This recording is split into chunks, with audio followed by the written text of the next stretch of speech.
terkait permasalahan yang ada di Pertamina hari ini yang menurut kami sangat penting untuk kami sikapi karena akan mengganggu,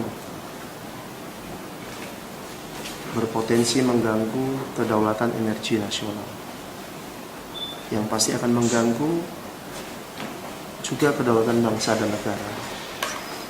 Kami menyatakan menolak segala bentuk pecah belah lalu untuk dijual apapun itu, baik itu unit usaha atau Pertamina itu sendiri. Nah, dalam hal ini saat ini ada 3 hal yang sangat penting yang perlu kami sikapi. Yang pertama, kami menolak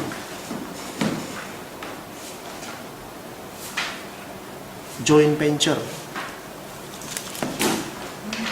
program dari Refinery Development Master Plan atau disingkat dengan RDMP dengan pihak manapun.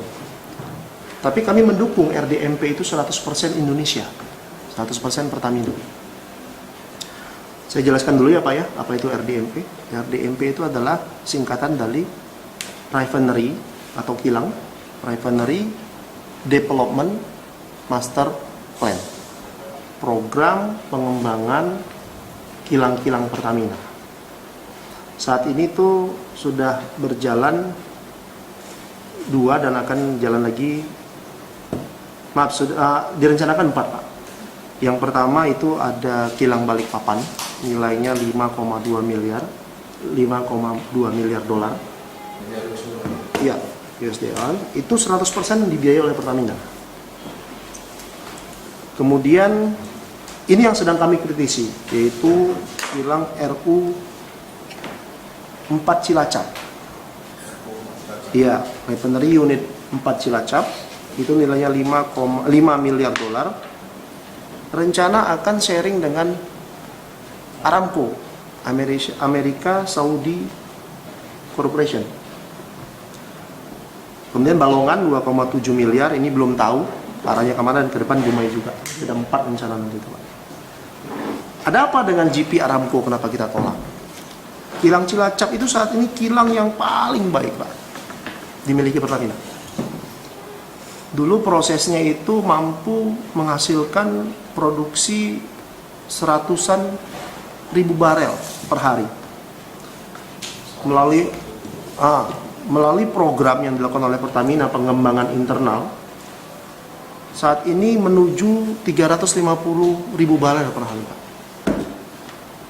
Makanya saat ini itu ada pengembangan kilang yang sudah berjalan dan hampir selesai, akan mampu berproduksi 350 ribu barel per hari. Kebutuhan kita Pak nasional itu sudah 1,6 juta barel per hari. Nah, yang jadi pertanyaan kami, kenapa tiba-tiba ada penandatanganan joint venture agreement dengan Aramco? Kenapa tidak Pertamina bangun sendiri? Apa sih yang dibawa Aramco? Aramco berencana meningkatkan produksi 400 ribu barel per hari. Jadi ada penambah 50 ribu barel per hari.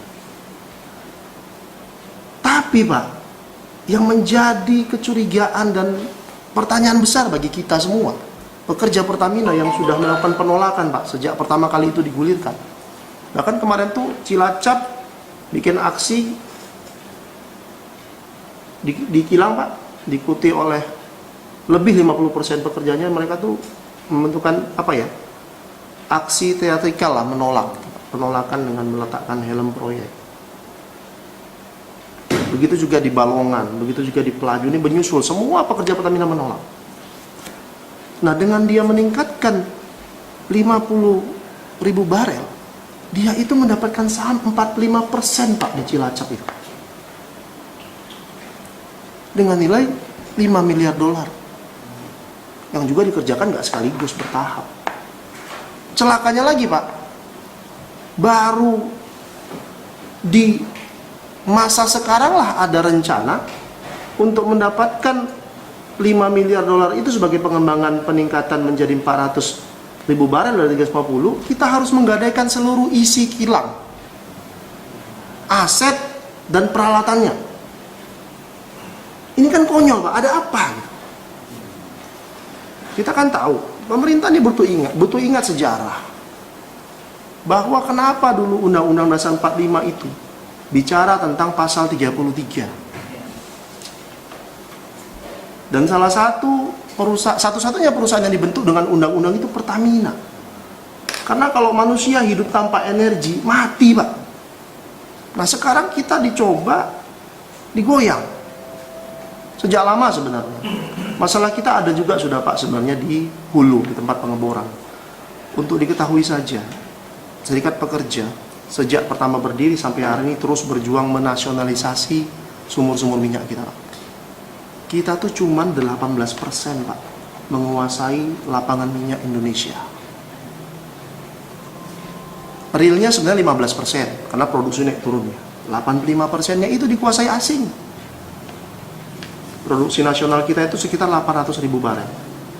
Kebutuhan kita 1,6 juta. Makanya kita impor. Kalau kilang kita nanti dimiliki asing, apa nggak makin parah Pak? Kedaulatan energi kita Pak, terancam bangsa kita.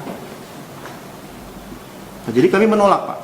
Menolak masuknya saham asing, kepemilikan asing dalam program RDMP Pertamina. Tapi kami mendukung program RDMP Pertamina 100% Indonesia, 100% Pertamina.